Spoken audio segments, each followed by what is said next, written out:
सम्मानित गुरु साध संगत जी फतेह प्रवान करनी।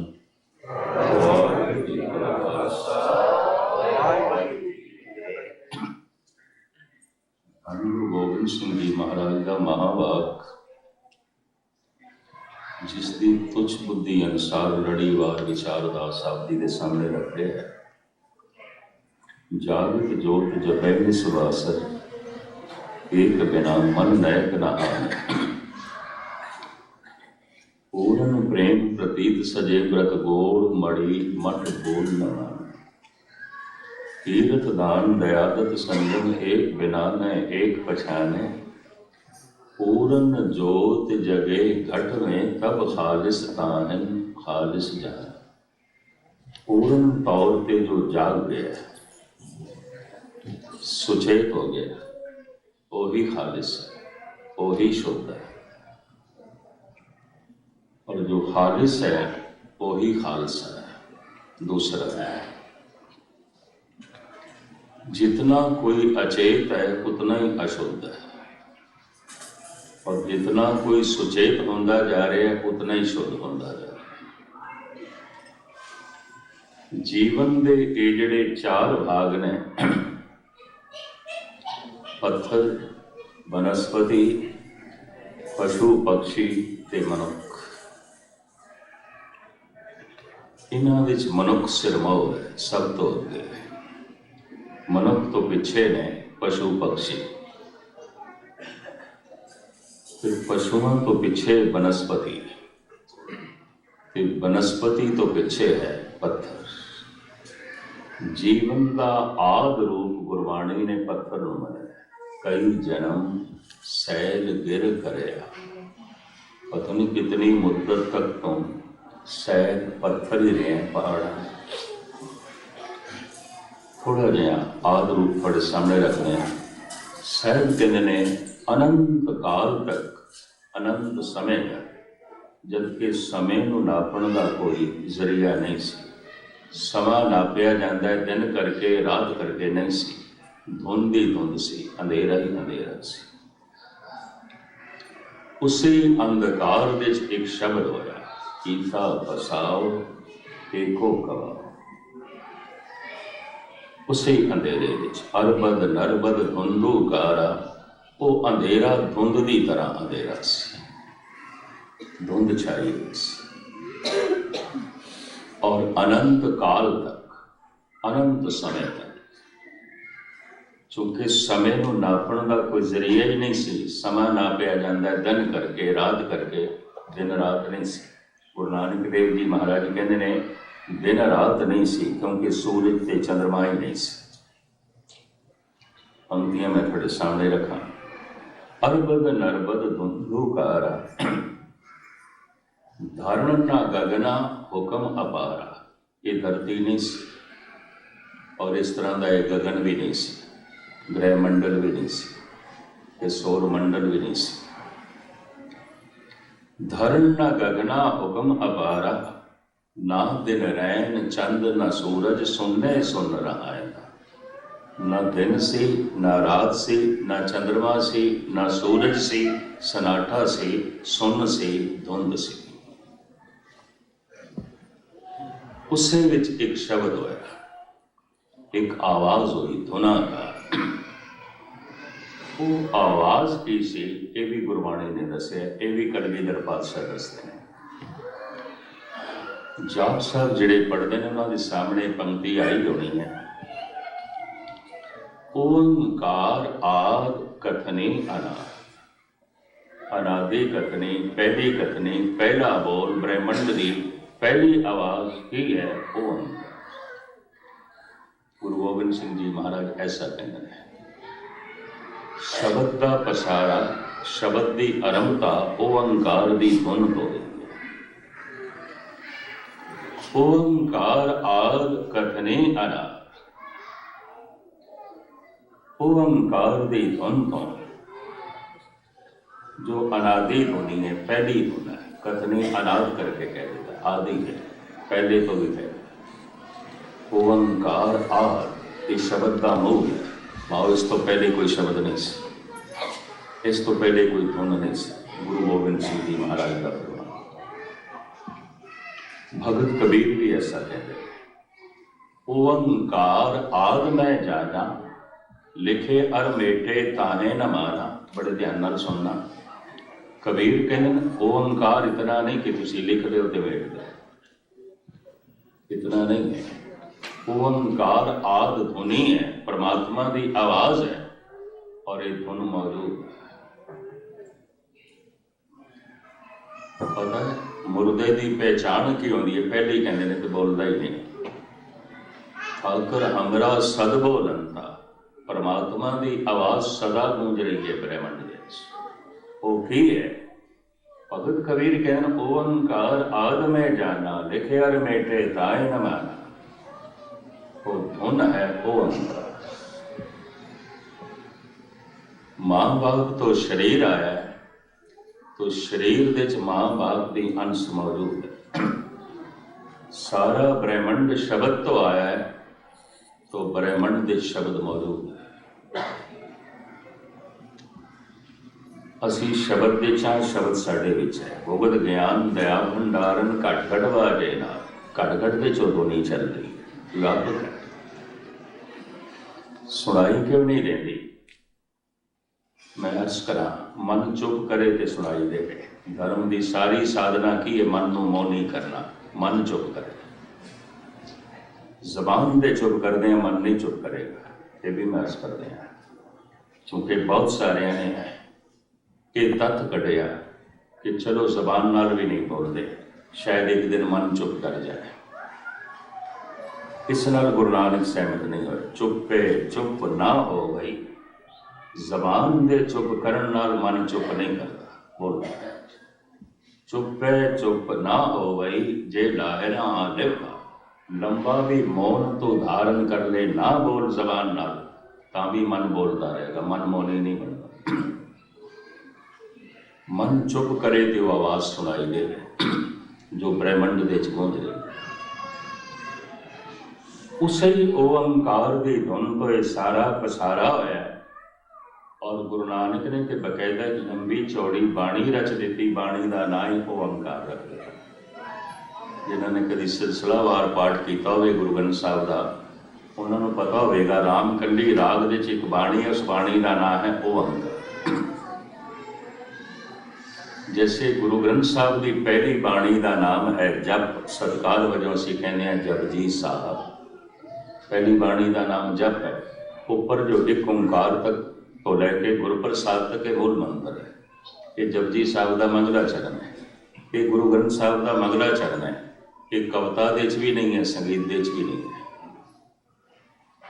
ये कविता दे नहीं है। जपजी साहब सारी की सारी कविता दे, सारी बाणी कविता दे, मूल मंत्र कविता दे नहीं। एक ओंकार तो आरंभ होता है, गुरु प्रसाद से समाप्त होता है।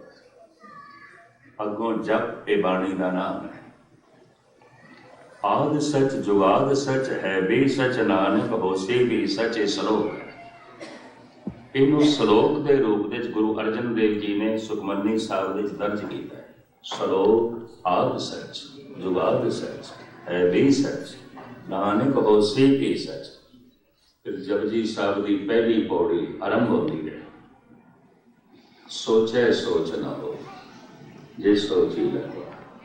ये समाप्त होती है हुक्म रजाई चलना।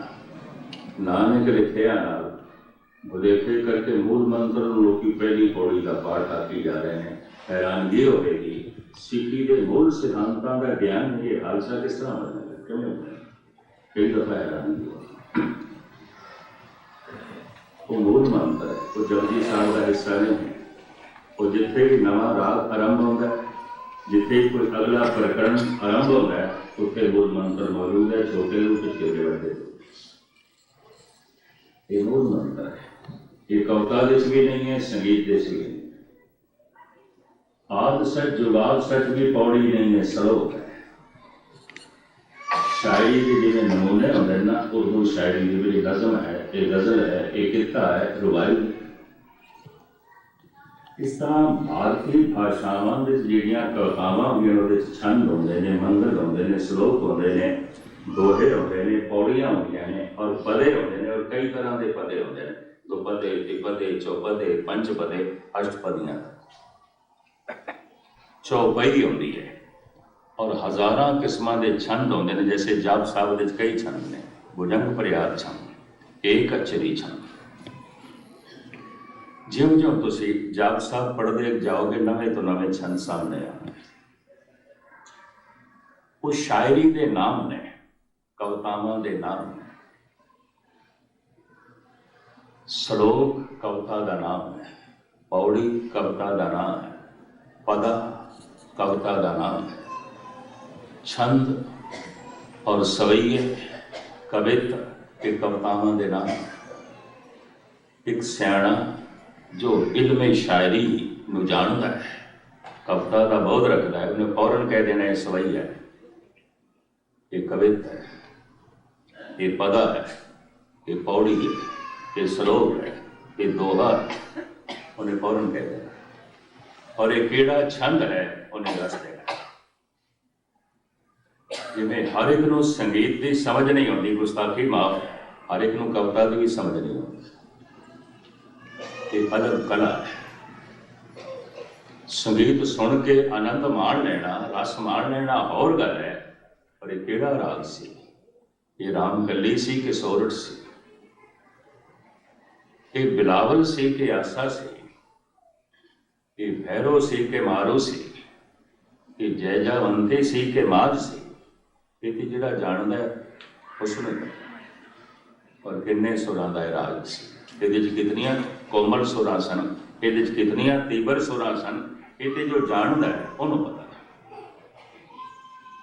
इस तरह कविता सुन के आनंद मान लेना, रस मान लेना होर गल है, कविता की जानकारी रखनी होर गल है, कविता की सोच समझ रखनी होर गल है। बदकिस्मती है सोच समझ ना रखने वाले ने मूल मंत्र नूं पहली पौड़ी का पाठ कह दिता है और मूल मंत्र नाल जोड़ दिता है जप आदस। जप ते बाणी का नाम इत्थे स्टॉप है, नाम है, ये सिर्फ बाणी का नाम है। जिवें गौड़ी सुखमनी मल्ला पंजवा सुखमनी साहब असी कहने हैं, ये बाणी का नाम है। अगों सुखमनी साहब आरंभ हो। जप बाणी का नाम है, ते जप आरंभ होगा आद सच जुगाद सच, इत्थों आरंभ होगा। सिखी के मूल सिद्धांतां का भी मैं भ्रमण करके देखा है, आम सिख ना वाकफ है, हैरानगी होती है। एक बाणी का नाम ओंकार है, रामकली राग दे च है, पर रामकली भी दखनी है। शायद आपको पता हो, थोड़े जिहा बड़े विचों कोई संगीत की मस रखता हो। हिंदुस्तान में दो तरह का संगीत है, पूर्वी भारत का संगीत, दक्षिण भारत का संगीत। सियाणा फौरन कह देता है ये दक्षिणी संगीत है, दक्षिण भारत का, कर्नाटक तमिल केरला के जो गायन होता है ये वो है। ये पूर्वी भारत का संगीत है जो बंगाल आसाम बिहार में गाया है, एकदम सूझवान को समझ पै जाती है। और ये दो तरह के राग गुरु ग्रंथ साहब ने साफ उन्होंने ते लिखिया होएगा, गौड़ी पूर्वी महला पंजवा। ये गौड़ी गायन करनी है पूर्व की, दक्षिण की नहीं। साफ लिखा हुआ आ जाएगा राम कली दखनी महला पहला। ये राम कली गायन करनी है दक्षिण भारत, पूर्व की नहीं। रागां का बोध खो गया क्योंकि रागां के स्रोते खो गए, कविता का बोध खो गया क्योंकि साहित्य के स्रोते खो गए। समय नहीं किसी को कला नूं समझण लई समझाण लई वक्त चाहिए और बहुत ज्यादा वक्त चाहिए। खैर मुख्तसर जो है मैं अर्ज करा, एक बाणी ऐसी जिहदा नाम ओंकार है, पहले बादशाह जी रामकली राग दे अंदर। उस विच साहिब कहते ने ओंकार ब्रह्मा उत्पत, ओंकार किया जन चित, ओंकार सहज जुग पाए, ओंकार वेद निर्वाय। सारी ब्रह्मंड की रचना जिस धुन तो हुई है उस धुनि का नाम है ओंकार। कीता बसाओ एको कवाओ, तिस्ते होए लख दरियाओ, वो एको कवाओ की है ओंकार, दूसरी तीसरी धुनी नहीं है। इस वास्ते गुरु नानक नूं एका लिखना पिया, एक यही धुन है, एक ओंकार, यही एक धुन, दूसरी नहीं। इसे एक धुन तो सारा पसारा है, इसे एक धुन तो लखां जिंदगियां के दरिया चल पे, तिसते होए लख दरिया, जिंदगी दा दरिया की सूरज, इसे एक शब्द तो अरबां खरबां सूरज बन गए, एक एक सूरज के कई कई टुकड़े हो गए। इस तरह ब्रह्मंड की बनतर हो गई। इस जमीन भी सूरज का टुकड़ा, अग का गोला, सहजे सहजे बड़ी मुद्दत तो बाद ये ठंडी हुई, जिस रूप के प्रगट हुई पत्थर, तो महाराज कहते हैं आकार रूप दे पहले पत्थर प्रगट होया, ऐ मनुख तो पत्थर ही से कई जन्म सैल गिर करया। पत्थर पूरा सुता है, संत पूरा जागया है। एक पूरा जागया है ब्रह्मज्ञानी संत महापुरुष, एक पूरा सुता है पत्थर। विचकार वनस्पति थोड़ी जी जाग गई, जागे की पहचान की कुमलांदी है, खिड़दी है, उन्होंने प्यास भी लगती है, पानी भी चाहिए, थोड़ा जहा दुख सुख भी महसूस करती है। लोड़ा के तल पर जी रही, लोड़ा पूरियां मन ठीक है, मौसम अनुकूल होवे, पानी मिले, खुशहाल रहती है। मौसम प्रतिकूल हो गया, जितनी गर्मी चाहिए सी उस तो वध गई है, या जितनी ठंड चाहिए सी उस तो वध गई है, मुरझा जाए, खत्म हो जाए, मर जाए। थोड़ा जहा दुख सुख महसूस कर ली, थोड़ी जहा जाग गई, प्यास भी लग गई। अगों पशुओं की दुनिया ये ज्यादा जाग गए, ये 5-6% जाग गए।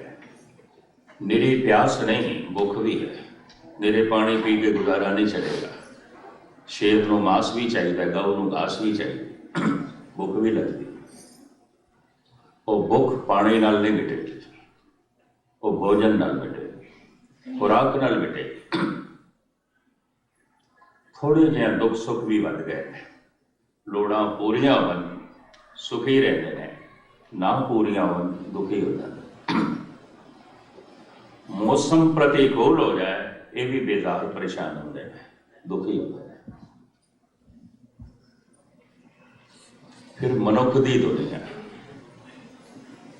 भुख भी है, प्यास भी है, पर कीता की जाए मन विच वासना भी है, मन विकसित हो गया। इस वास्ते पत्थर ते पूर्ण तौर पर दुख सुख तो परे है, ना दुखी है ना सुखी है। क्योंकि जो सुख महसूस कर सकता है वही दुख महसूस कर सकता है, जो दुख महसूस कर सकता है वही सुख में, इस तो न्यारा है। संत भी दुख सुख तो न्यारा है, जो नर दुख में दुख नहीं माने, सुख सने अर भय नहीं जाके, कंचन माठी मान। इसनों इस तरह रहिए, जिस तल पे दुख सुख पैदा हो सकता है, अजे पत्थर उस तल पे पहुंचे ही नहीं। तो जिस तल पे दुख सुख होता है, संत उसको अगे लंघे, उम्मीद गल पकड़ते चाहिए। जिथे दुख सुख महसूस हो सकता है, अजे पत्थर के उत्थे तक पहुंचे ही नहीं। अजे सुचेत होगा कि वनस्पति के रूप में, पशु पक्षियों के रूप में, फिर मनुखों के रूप में लंबी यात्रा को लंघेगा। आया दूरों चल के मैं धरती गौ शरण आए दियो, मनुख लंबी यात्रा तो बाद इस शक्ल में प्रकट होया। बड़ा लंबा पैंडा मनुख ने तय किया और काफी लंबे समय तो चल रहे हैं, अनंत काल तो चल रहे हैं।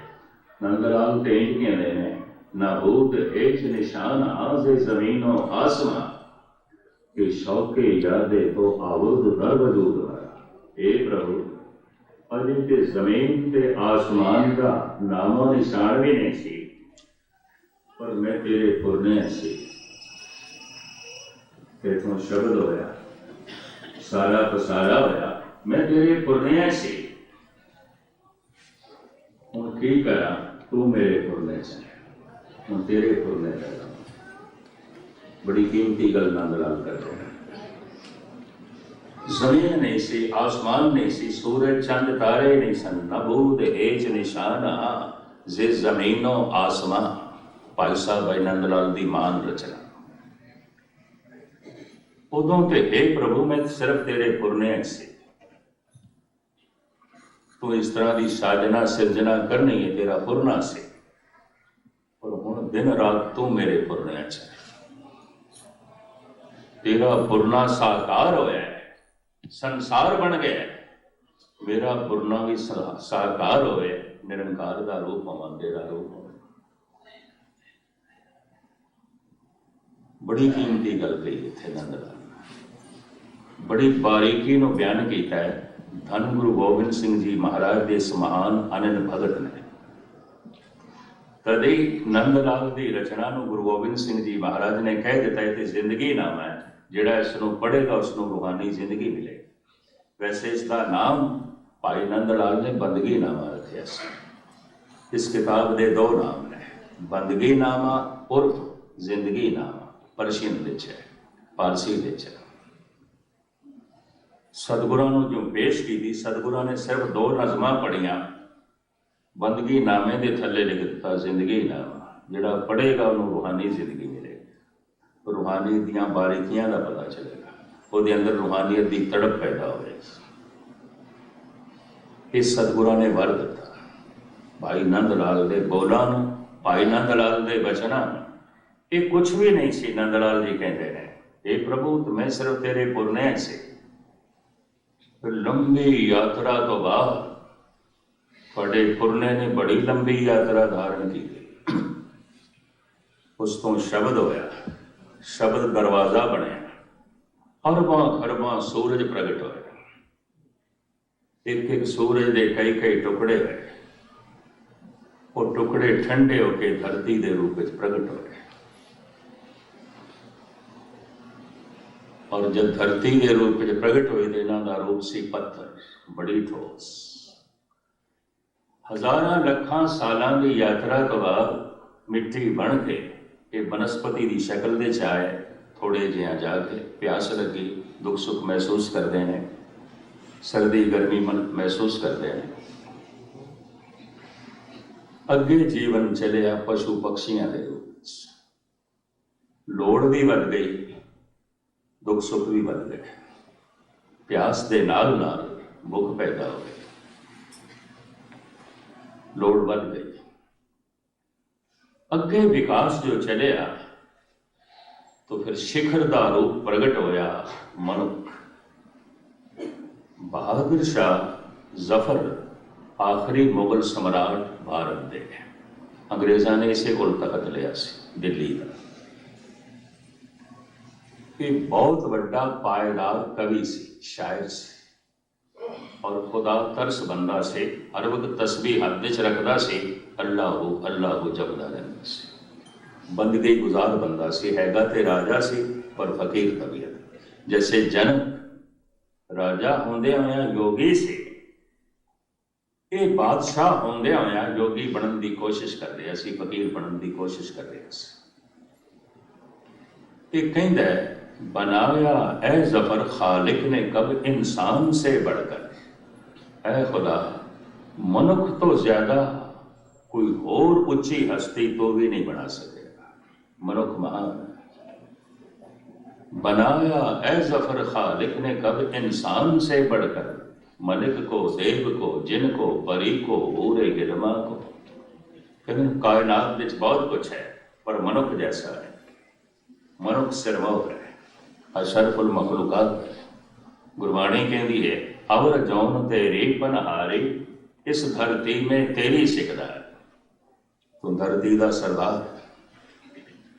सिरमौर है। हजारां साल पहले जिथे पशु सन अज भी उत्थे ही ने, हजारां साल पहले जिथे पंछी सन अज भी उत्थे ने, हजारां साल पहले जिथे मनुख सी अज उत्थे नहीं। बहुत विकास कर गया। पंछियों की तरह, पशुओं की तरह मनुख भी नगन से, जंगली मनुख, वानर, बंदर, छोटा शब्द बन गया बंदर, वन दे च रहण वाला नर, जंगल दे च रहण वाला मनुख, अजे शहर कस्बे कबीले नहीं सन। जिमें पशुओं की जिंदगी इस तरह साहब कहते मैं देखता पशु नंगे ने। गुरु नानक देव जी महाराज कहते विस्माद नांगे फिरे जन। महाराज कहते मैं तो विस्माद हो जाना, नगनता का बोध नहीं है पशुओं को, नगेज का ख्याल पंछियों को नहीं है, पशुओं को नहीं है। मनुखता शुरू इतों हुई। इस्लाम भी ऐसा मानता है कि बाबे आदम को नगनता का बोध होया और उन्हें दरख्तों की छाल नाल पत्तियां नाल अपना तन ढकिया। आदि मनुख ने तो इस तरह ही किया। हज़ारों तरह के अज कपड़िया का जन्म दाता है। गुफावां च रहिंदा सी, रुखां थल्ले रात कटदा सी। अज फलक बहुत इमारतों का मालिक है। किसी नाल लड़ाई झगड़ा हो जाए या पशुओं तो बचाव करना है, ये कोल हथियार नाखुन ते दंदां तो बिना और कुछ भी नहीं सी। पशु भी पंजे नाल नाखुन चुकाते सन ते कटते सन, मनुख भी कुछ यही हथियार से। फिर इसके हाथ च लाठी आई, फिर लाठी नूं लोक ला के इसने बरछा बनाया, फिर तलवार आई, तीर कमान आया, बंदूक आई, तोप आया। मनुख जिवें जिवें विकास करता गया, शक्तिशाली होता गया, क्यों त्यों खतरा भी महसूस करता गया और मनुख खतरनाक भी होता गया। अज तो मनुख हाइड्रोजन बम तो भी अगे चला गया। चलिया तो नाखुना तो सी, चलिया तो दंदा तो सी, पैदल चलता सी एक थां तो दूसरी थां ते। अज आवाज तो भी तिखे हवाई जहाज़ों का मालिक है। अज तो 24 घंटे धरती की परिक्रमा करके आ जाता है। मनुख ने जिंदगी के हर शोबे दे विकास किया है, उन्नति की है। इशारे सन इहदे कोल, हसना ते रोना ही से या इशारे सन, भाषा नहीं सी जंगली मनुख को। अज सैकड़े भाषावां दा जन्मदाता है। बोल काफ़ी देर तक रमन ते लोकां नूं प्रेरणा देंदे रहन। पत्थरां ते लिखदा रहा, भोज पत्थरां ते लिखदा रहा, पत्तियां ते लिखदा रहा। अज सैकड़े किस्मां के कागज़ का जन्मदाता है और बड़े बड़े छापे हैं, हज़ारों तरह के ग्रंथ किताबां। इस मैं थोड़ा समा ना लवां। जिंदगी के हर पहलू मनुख ने विकास किया है, उन्नति की है। इस तो मुराद है इसके कोल कोई शक्ति है जिसके आसरे के पशुओं को पछाड़ गया। वो है बोध अकल, वो है सियाणा, वो है सूझ। जितना सियाणा होता गया उतना दुखी भी होता गया। घट सियाणे ने पशु, घट दुखी ने। बिल्कुल थोड़ा जिहा बोध है वनस्पति को, बहुत मामूली जिहा दुख है। पत्थर को इतना भी नहीं, दुख है ही, सुख है ही। जिस तल ते दुख सुख हो सकते हैं, पत्थर उस तो थल्ले। जिस तल ते दुख सुख होता है, संत उस तो अगे चला गया। जो नर दुख में दुख नहीं माने, सुख सने पर भय नहीं जाके, कंचन माटी माने। तो बड़ा एक बुनियादी नुकता मैं थोड़े सामने रखा। तुसी आखोगे सियाणप दे नाल दुख वध गया, ते दुख अनेका ने। शरीर एक है, रोग अनेका ने, तंदुरुस्ती तो एको ही है। जब बंदे को कोई रोग हो, बीमारी हो, पूछ लेने की रोग है, तो बंदा तंदुरुस्त हो, कभी पूछते हैं तेन कि तंदुरुस्ती है, तो पूछने की लोड़ है। तंदुरुस्ती एक है, रोग तो हज़ारां। सुख तो एको ही है, परम आनंद तो एको ही है, परमात्मा की याद, उसकी प्राप्ति। दुख तो करोड़ां है, आनंद है। इत्थों तार्किक लोग ते नास्तिक लोग कहते हैं ऐसे परमात्मा को दयालु कहने की की लोड़ है, करोड़ां दुख बनाया जिसने। ऐसे खुदा को रहीम कहने की, रहमान कहने की की लोड़ है जिन्हें इतने रोग बनाए, इन्नियां बीमारियां, इतने दुख। इतने दुख दे होंदे होया, इतनी पीड़ा दे होंदे होया, इतने रोगां दे होंदे होया ਉਹਨੂੰ दयालु कहना, ਉਹਨੂੰ करनाकर कहना, ਉਹਨੂੰ रहीम कहना, ਉਹਨੂੰ रहमान कहना, कहते हैं शोभा नहीं देता, चंगा नहीं लगता, ये तो गलत बयानी हो गई। धन गुरु नानक देव जी महाराज का जिगरा, अनेका सुख उसने जीवां की झोली च पाए ने, उसकी दात है, दयालु है। अनेका दुख उसने जीवां की झोली च पाए ने, ये उसकी दया है, ये उसकी दात है। केतिया दुख भोग सदमार ए बेदात तेरी दातार। दुख की है? दुख है नियम की उलंघना, और कुछ नहीं। किधरे प्रकृति के नियम की मैं उलंघना की। अग चूल्हे च बल्ले ठीक है, अग नाल रेल मोटर गड्डियां चलियां, हज़ारां काम पई सवार दे, पर हुण मैं ये आखा, मैं अपना हथ अग दे च पाना है और जलना नहीं चाहिए। तो जले जले तो जो मैं अपना हथ पावा तो हथ जले, तो मैं हे परमात्मा तू तो बड़ा कठोर, बहुत कठोर।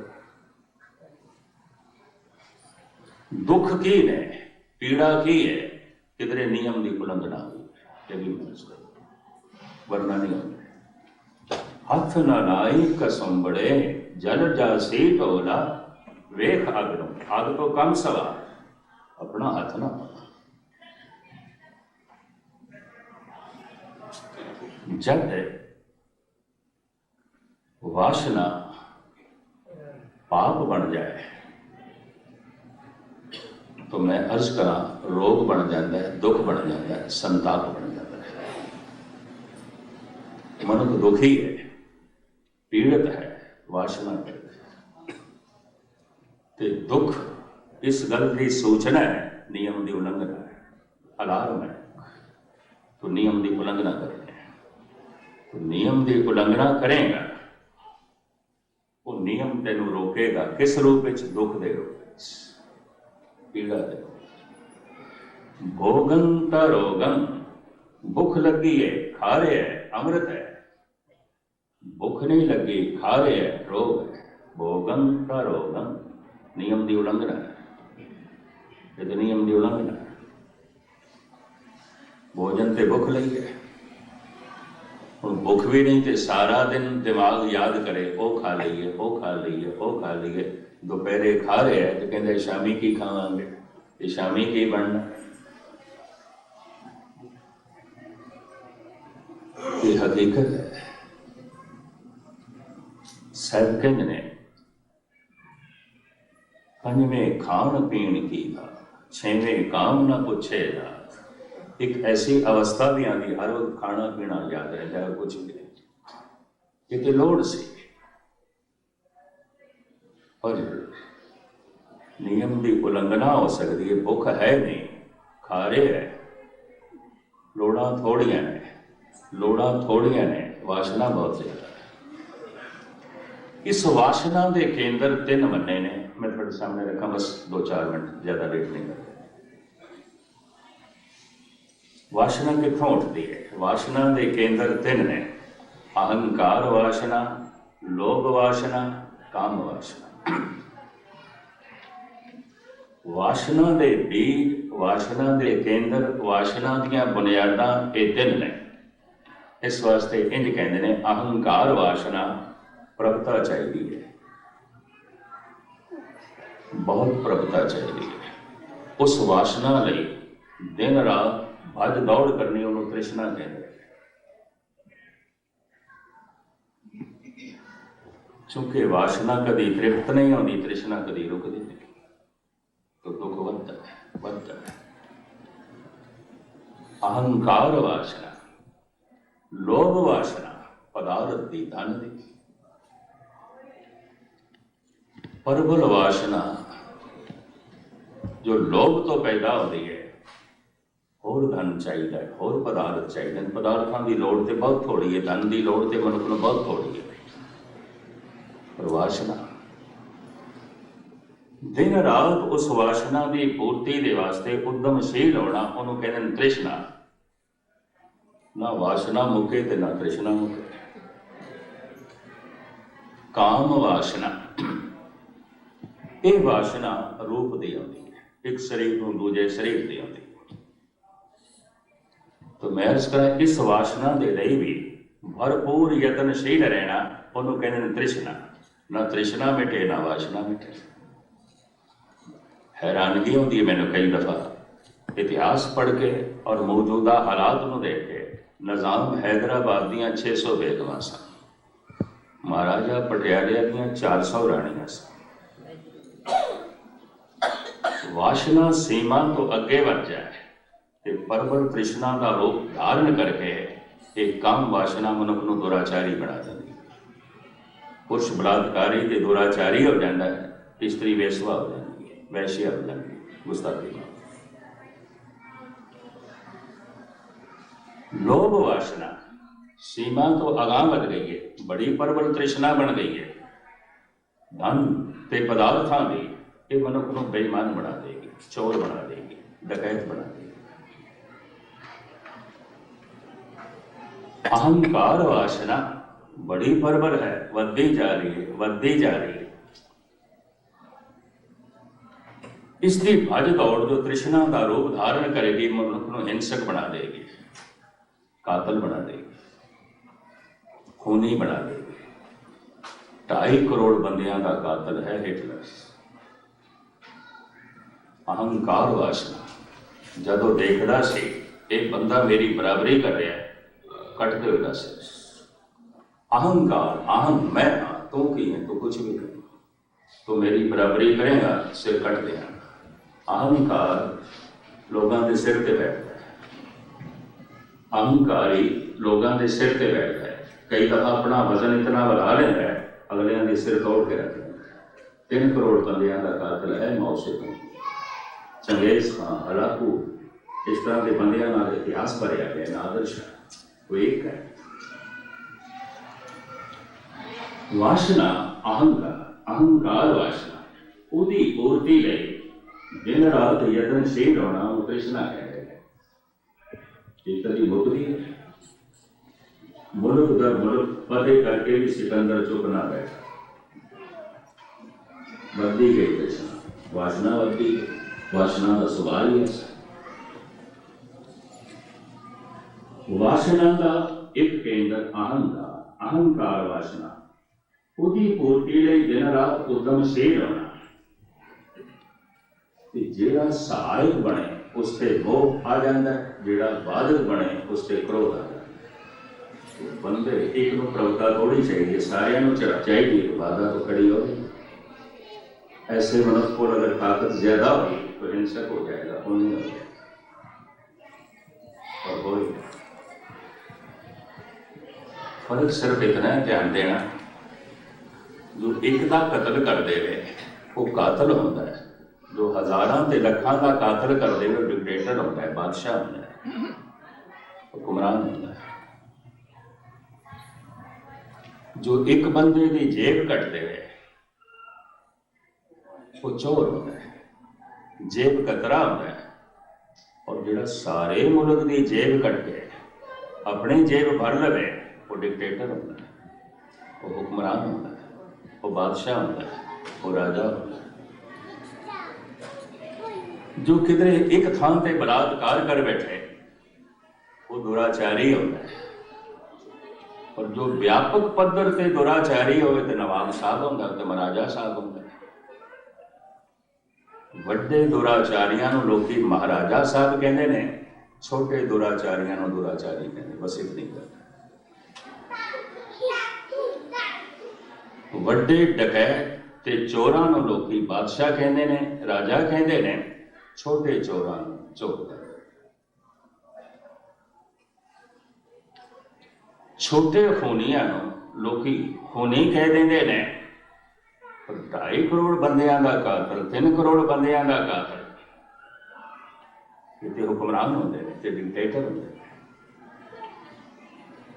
एक बंदे की लाश किसी ने बिछा दी है, पकड़िया गया, कहने कातल है। 4000 सिखां दी लाशां दिल्ली दी सड़कों से बिछा दी गई, एक भी नहीं पकड़िया गया। शक्तिशाली थोड़ी पकड़े जाते हैं, कमजोर पकड़े जाते हैं। शेख सादी ने किसी वक्त कहा सी, कानून की है मकड़ी का जाला, ये छोटे छोटे कीड़े मकोड़े फस जाते ना, हाथी तोड़ के लग जाते। हाथी तो डिक्टेटर होता है, वो कितने जाले च फसेगा? वो तो महाचोर होता है, कोई मामूली चोर होता है? वो तो महादुराचारी होता है, वो तो महाबेईमान होता है, तो महाकातल होता है। वो तो इस जाले को तोड़ के लंघ जाएगा। कीड़े मकोड़े फसते हैं। 1100 साल पहले ईरान के सूफी संत ने जो गल कही सी, अज भी सही है। कानून मकड़ी का जाल है, छोटे छोटे कीड़े फसते हैं, उन्होंने असी कहने चोर फस गए, दुराचारी फस गए, खूनी फस गए। वड्डे खूनी कितने फसते हैं? 3 करोड़ बंदियां मार के भी अपनी मौत मरिया, मौत से तुम अपने 3 भरावां मार के, औरंगजेब अपने प्यो नूं जेल दे पा के, अपनी वड्डी भैन जहांआरा नूं जेल दे पा के, सैकड़े फकीरां नूं मार के, ते गुरु तेग बहादुर साहब जी नूं शहीद करके भी 90 साल जिंदा रहा, अपनी मौत मरिया।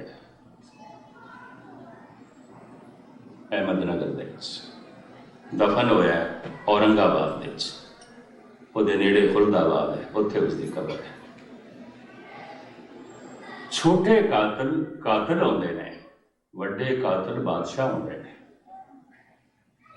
छोटे चोर चोर होंदे ने, वड्डे चोर ते डिक्टेटर होंदे ने। छोटे दुराचारी दुराचारी होंदे ने, वड्डे दुराचारी महाराजा साहब होंदे ने, निजाम हैदराबाद होंदे ने, गुस्ताखी मार। वासना दे 3 केंद्र ने, अहंकार वासना, लोभ वासना, काम वासना। वासना की पूर्ति लई दिन रात उद्यमशील होना, इनू तृष्णा कहते हैं। ना वासना मिटे ना तृष्णा मिटे, ये एक हकीकत है। जेड़ा जेड़ा किधरे उस वासना की पूर्ति लई सहायक होवे, मददगार होवे, उस ते मोह आता है। मोह तो मुराद की मेरा मेरा मोह, जो मेरा है उस नाल मोह, ये तो मेरा। मोह तो मुराद की जो मेरा, ते जेड़ा जेड़ा बाधा खड़ी कर देवे उस ते क्रोध आंदा है। क्रोध ते मोह का अपना कोई रूप नहीं है, ये छाया की तरह रहंदे ने। अहंकार वासना को, लोभ वासना को, काम वासना को। जो अहंकार वासना की पूर्ति लिए थोड़ी बहुत मदद करे, उससे मोह आएगा, प्यारा लगेगा, चंगा लगेगा। जेड़ा रोक खड़ी करे उससे क्रोध आएगा। जेड़ा लोभ वासना दे पूर्ति लिए मदद करे, सहायक बने, उससे मोह आ जाएगा। जेड़ा रोक खड़ी करे उससे क्रोध आएगा। ये बहुत बड़ी सच्चाई है कि वासना क्या तृष्णा नाल मिट जाएगी। तृष्णा तो मुराद दिन रात उद्यमशील होना, वासना की पूर्ति नहीं। तो क्या वासना मिट जाएगी? और बढ़ गई, और बढ़ गई। तो इसे मिटाने का यत्न, प्रार्थना, शुक्राना, संतोष, संतुष्टि। संतुष्टि का मतलब है जो कुछ है हम उस पर निगाह जा रही है और उस पर शुक्राना है। वासना का मतलब है जो नहीं है उस पर निगाह जा रही है। बड़े ध्यान देना, जो है उस पर ध्यान जावे और उस पर प्रसन्न है, इन संतोष कहेंगे। जो नहीं है किसी और जगह, किसी और कोल है, कि बार बार उस पर निगाह जावे, उन्होंने वासना कहेंगे। वासना तो मुराद ही है, वासना पहले ही उस तो होती है, उस भाव तो पैदा होती है। नहीं है किसी को है, मेरे को नहीं है, वासना उसकी होती है। संतोख, संतोखी की दृष्टि होती है उससे, जो कुछ है उसे भी संतुष्ट। ऐसा मनुख प्रार्थना दे चाहेगा, अरदास दे चाहेगा। अरदास तो मुराद, प्रार्थना तो मुराद शुक्राना, प्रभु तेरा शुक्राना, धन्यवाद। इस वास्ते धार्मिक जगत विच कहंदे ने कि धन वेखना है ते उसदा वेख जो तेरे नालों पिछे है, धर्म वेखना है ते उसदा वेख जो तेरे नालों अगे है। ਤਾਂ ਤੂੰ ਧਰਮ ਦੇ ਮਾਰਗ ਤੇ ਚੱਲ ਸਕੇਗਾ, ਵਰਨਾ ਨਹੀਂ। ਮਨੁੱਖ ਧਨ ਵੇਖਦਾ ਹੈ ਉਸ ਦਾ ਜੋ ਉਸ ਨਾਲੋਂ ਅੱਗੇ ਅੱਗੇ, ਤੇ ਧਰਮ ਵੇਖਦਾ ਉਸ ਦਾ ਜੋ ਇਸ ਨਾਲੋਂ ਪਿੱਛੇ। ਤਾਂ ਫਿਰ ਇਹ ਬਿਲਕੁਲ ਉਲਟਾ ਚੱਲ ਪੈਂਦਾ। ਕਹਿੰਦੇ ਉਹ ਕਿਹੜਾ ਅੰਮ੍ਰਿਤ ਵੇਲੇ ਉੱਠਦਾ ਜੋ ਮੈਂ ਉੱਠਾਂ, ਉਹ ਕਿਹੜਾ ਨਿਤਨੇਮ ਕਰਦਾ ਜੋ ਮੈਂ ਕਰਾਂ, ਉਹਨੇ ਕਿਹੜਾ ਅੰਮ੍ਰਿਤ ਪਾਨ ਕੀਤਾ ਜੋ ਮੈਂ ਕਰਾਂ, ਉਹ ਕਿਹੜਾ ਅੰਮ੍ਰਿਤ ਵੇਲੇ ਜਾਂ 2 ਟਾਈਮ ਗੁਰਦੁਆਰੇ ਜਾਂਦਾ ਜੋ ਮੈਂ ਜਾਵਾਂ, ਉਹ ਕਿਹੜਾ ਸਤਸੰਗ ਕਰਦਾ ਨਿਤਨੇਮ ਕਰਦਾ ਜੋ ਮੈਂ ਕਰਾਂ। ਧਰਮ ਵੇਖਦਾ ਉਸ ਨੂੰ ਜੋ ਇਸ ਤੋਂ ਪਿੱਛੇ, ਤੇ ਧਨ ਵੇਖਦਾ ਉਸ ਦਾ ਜੋ ਇਸ ਤੋਂ ਅੱਗੇ।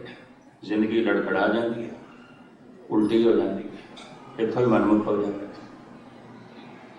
ਧਰਮ ਵੇਖ ਉਸ ਦਾ ਵੇਖ ਜੋ ਤੇਰੇ ਨਾਲੋਂ ਅੱਗੇ। ਕਬੀਰ ਤੇਰੇ ਨਾਲੋਂ ਅੱਗੇ ਪਹੁੰਚੇ ਹੋਏ। ਕਬੀਰ ਨੂੰ ਵੇਖ, ਨਾਮਦੇਵ ਨੂੰ ਵੇਖ, ਬਾਬੇ ਦੀਪ ਸਿੰਘ ਨੂੰ ਵੇਖ, ਸੰਤ ਅਤਰ ਸਿੰਘ ਨੂੰ ਵੇਖ, ਅਕਾਲੀ ਕੌਰ ਸਿੰਘ ਨੂੰ ਵੇਖ, ਉਹਨਾਂ ਨੂੰ ਵੇਖ। ਹੁਣ ਵੇਖ ਉਹਨਾਂ ਨੂੰ ਜੋ ਤੇਰੇ ਨਾਲੋਂ ਅੱਗੇ। ਅਕਸਰ ਮਨੁੱਖ ਧਰਮ ਵੇਖਦਾ ਹੈ ਉਸ ਦਾ ਵੇਖਦਾ ਜੋ ਇਸ ਨਾਲੋਂ ਪਿੱਛੇ। ਧਨ ਵੇਖਦਾ ਹੈ ਉਸ ਦਾ ਜੋ ਇਸ ਨਾਲੋਂ ਅੱਗੇ। ਕਿਸੇ ਨੂੰ ਕਹਿੰਦੇ ਨੇ ਵਾਸ਼ਨਾ ਤ੍ਰਿਸ਼ਨਾ ਬਣ ਜਾਂਦੀ ਹੈ। ਅਗਰ ਇਹਦੀਆਂ ਨਿਗਾਹਾਂ ਅੱਗੇ ਨੇ ਤਾਂ ਕਿਸੇ ਦੇ ਧਨ ਤੇ ਹੋਣਗੀਆਂ, ਕਿਸੇ ਦੇ ਪ੍ਰਭਤਾ ਤੇ ਹੋਣਗੀਆਂ, ਤੇ ਕਿਸੇ ਦੇ ਰੂਪ ਤੇ ਆਉਣਗੀਆਂ। ਅਗਰ ਐਸਾ ਹੈ ਤਾਂ ਭਾਵੇਂ ਇਸਦੇ ਹੱਥ ਚੋਰ ਨਾ ਹੋਣ, ਇਹਦੀਆਂ ਨਜ਼ਰਾਂ ਚੋਰ ਨੇ। ਭਾਵੇਂ ਦਾ ਜਿਸਮ ਦੁਰਾਚਾਰੀ ਨਾ ਹੋਵੇ, ਇਹਦੀਆਂ ਨਜ਼ਰਾਂ ਦੁਰਾਚਾਰੀ ਨੇ। ਇਹ ਵੀ ਮੈਂ ਅਰਜ਼ ਕਰਦੇ ਹਾਂ। ਲੋਭਾਵਤ ਦ੍ਰਿਸ਼ਟ ਪਰ ਗ੍ਰਹਿਣ ਜਦ ਵਿਦ ਆਚਰਨ ਭਗਤ ਜੈ ਦੇ। ਲੋਭੀ ਦੀ ਦ੍ਰਿਸ਼ਟੀ ਚੋਰ ਹੁੰਦੀ ਹੈ, ਭਗਤ ਜੈ ਦੇ।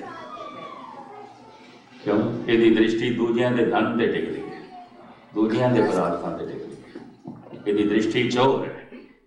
ਤੇ ਹੁਣ ਦ੍ਰਿਸ਼ਟੀ ਨੂੰ ਕਿਵੇਂ ਪਕੜੀਏ ਤੇ ਕਿਵੇਂ ਸਜ਼ਾ ਦੇਈਏ? ਸਮਾਜ ਦੀ ਪਕੜ ਦੇ 'ਚ ਨਹੀਂ ਆਉਂਦੀ, ਕਾਨੂੰਨ ਦੀ ਪਕੜ ਦੇ 'ਚ ਨਹੀਂ ਆਉਂਦੀ। ਹੱਥ ਪਕੜ ਦੇ 'ਚ ਆਉਂਦੇ ਨੇ। ਹੱਥਾਂ ਲਈ ਹੱਥਕੜੀ, ਪੈਰਾਂ ਲਈ ਬੇੜੀਆਂ ਨੇ। ਹੱਥਾਂ ਲਈ, ਪੈਰਾਂ ਲਈ ਜੇਲ੍ਹ ਹੈ, ਨਜ਼ਰਾਂ ਲਈ ਤੇ ਨਹੀਂ ਹੈ। ਇਸ ਵਾਸਤੇ ਗੁਰੂ ਨਾਨਕ ਦੇਵ ਜੀ ਕਹਿੰਦੇ ਦ੍ਰਿਸ਼ਟ ਵਿਕਾਰੀ ਬੰਧਨ ਬਾਂਧੇ ਹਉ ਤਾਂ ਕੇ ਬਲ ਜਾਏ। ਜਿਸਨੇ ਵਿਕਾਰੀ ਦ੍ਰਿਸ਼ਟ ਨੂੰ ਬੰਧਨ ਪਾ ਲਿਆ, ਰੋਕ ਪਾ ਲਈ ਹੈ, ਮਹਾਰਾਜ ਕਹਿੰਦੇ ਨੇ ਮੈਂ ਉਸ ਤੇ ਸਦਕੇ ਜਾਣਾ। ਇਹ ਕਦੋਂ ਰੋਕ ਪਾਏਗਾ? ਜਦੋਂ ਵਾਸ਼ਨਾ ਪ੍ਰਾਰਥਨਾ ਬਣ ਜਾਏਗੀ। ਇਹ ਪ੍ਰਭੂ ਜੋ ਕੁਛ ਹੈ ਸ਼ੁਕਰਾਨਾ, ਤੇਰਾ ਧੰਨਵਾਦ। ਸ਼ੇਖ ਸਾਹਿਬ ਦੀ ਮਸਜਿਦ ਦੀਆਂ ਸੀੜੀਆਂ ਤੇ ਚੜ ਰਿਹਾ ਸੀ, ਗਿਲੇ ਨਾਲ ਭਰਿਆ ਹੋਇਆ ਸੀ। ਰੋਜ਼ ਤਪਦੀ ਹੋਈ ਰੇਤ ਦੇ ਚੋਂ ਲੰਘ ਕੇ ਮਸਜਿਦ ਤੱਕ ਪਹੁੰਚਣਾ ਪੈਂਦਾ ਸੀ ਤੇ ਪੈਰਾਂ 'ਚ ਜੁੱਤੀ ਨਹੀਂ ਸੀ। ਪੁਰਾਣਾ ਜ਼ਮਾਨਾ, ਯਤੀਮ ਰਹਿ ਗਿਆ ਸੀ। ਛੋਟੀ ਜਿਹੀ ਉਮਰ ਵਿੱਚ ਮਾਂ ਵੀ ਗਈ, ਪਿਤਾ ਵੀ ਗਿਆ, ਨਾਨੀ ਨੇ ਪਾਲਿਆ ਸੀ। ਫਿਰ ਪੂਰਾ ਜਦ ਜਵਾਨ ਹੋਇਆ ਤੇ ਪੜ੍ਹਨ ਲਈ ਬਗਦਾਦ ਗਿਆ, ईरान ਤੋਂ इराक गया। विद्यालय तो मस्जिद से दूर एक फरलांग की 5 वक्त की नमाज पढ़नी बड़ी लाजमी है। इन्हों की फजर की नमाज तो बाद असर की नमाज भी है, जोहर की नमाज भी दोपहरे होती है। तो दोपहरे नमाज पढ़ने वास्ते जावे, पैर तक जलन रेत दे, कहता हे प्रभु हे खुदा तू किसी को सोने सोने मुहारी उठ दिते हुए ने, किसी को इराकी सोने सोने घोड़े दिते हुए ने, किसी को तिलेदार सोनिया जुत्तियां दित्तियां हुई ने। सानू कोई फाटी हुई जुत्ती भी कोई नहीं, मेरे पैर चलते हैं। नमाज मैं पढ़नी होती, मैं तो तड़पदा होया तेरे दर तक पहुंचना, मेरे पैर चलते हैं। इस तरह रोज गिले करता पहुंचता सी, अज भी गिले करता आया। और मस्जिद दियां सीढ़ियां को जब पहुंचे तो की देखता है, एक वो बंदा सीढ़ियां ते चढ़ रहा जिहदे दोवें पैर नहीं सन। हाथ जुड़ गए, कहता खुदा मैं जुत्ती नहीं मानता, मेरे पैर सलामत रहे। मैं तेरे ते गिला कीता, तू मैनू जुत्ते ही नहीं देते। मैं तेरा धन्यवाद क्यों नहीं किया, तू मैनू पैर दिते, मैं शुकराना किया। कहते उस दिन नमाज पढ़दे दी समाधि लग गई, उसे दिन फकीर बन गया। वासना मिट जाती है प्रार्थना, शुकराने। वासना ही प्रार्थना बने ये वास्ते की करिए जप जागत जोत जपै निसवासर एक बिना मन न करा।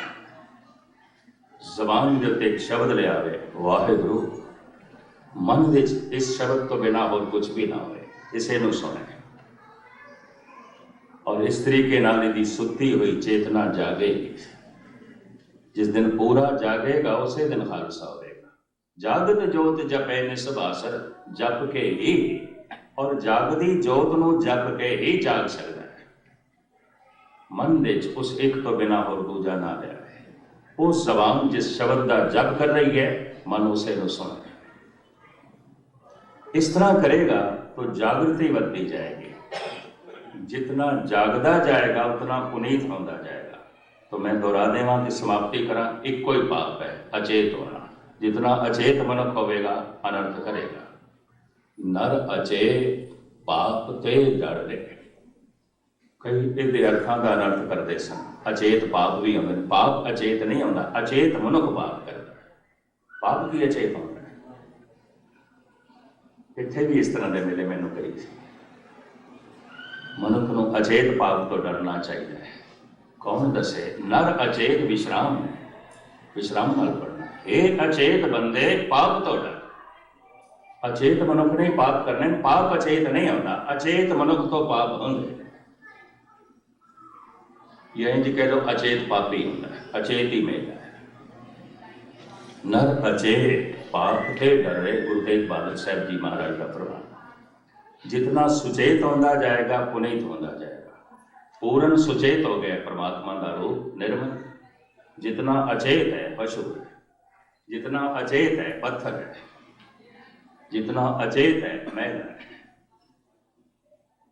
इक्को ही पाप है मनुख का अचेत होना, इक्को ही पुण्य है मनुख का सुचेत होना। ते सुते नूं किवें जगाई देने, जगाया जाता आवाज़ नाल। वाहिगुरु वाहिगुरु का जप अपने आप को जगाण लई है, वाहिगुरु नूं सुनाण वास्ते नहीं है। सिमर सिमर गुर सतगुर अपना, सोया मन जागाई। बाकी की विचारा मैं कल थोड़े सामने रखांगा, मैं लेट ना करिए कि ठीक है। कुछ विचारा ऐसिया ने कहे बिना गल की पूर्ति नहीं होती, पर समा वेखना होंगे, अपनी मजबूरी देखनी होती है। कोशिश करांगा एक दो दिन जो और हाजरियां करनियां ने ये मैं इस प्रकरण को मुकम्मल कर सका, वरना ये धन गुरु गोबिंद सिंह जी महाराज का महावाक करोड़ों की जिंदगियां करोड़ों की कथावाच आ जाने, समाप्त करने की औखी ऐसे छंद और कुछ बुद्धि अनुसार जिमें सतगुरु बख्शिश करेंगे ये विचार थोड़े सामने रख के परसों इतवार के दीवान की समाप्ति करके आप तो छुट्टियां लवांगे। सारिया का बार बार हार्दिक तौर पर धन्यवाद। साहब रहमत कर बख्शिश कर, सत्संग तो प्रेरणा मिले, जप करिए ताकि वासना प्रार्थना विच बदले, गिले शुकराने विच बदलन और अचेतपना सुचेतपने विच बदले। पूर्ण तौर पर जो सुचेत हो गया वो खालिश हो जाता है, वो खालसा हो जाता है, वो परमात्मा का रूप हो जाता है, वो गुरु का रूप हो जाता है। बोल चुक दी क्षमा फतेह प्रवान करने। वाहिगुरू जी का खालसा, वाहिगुरू जी की फतेह।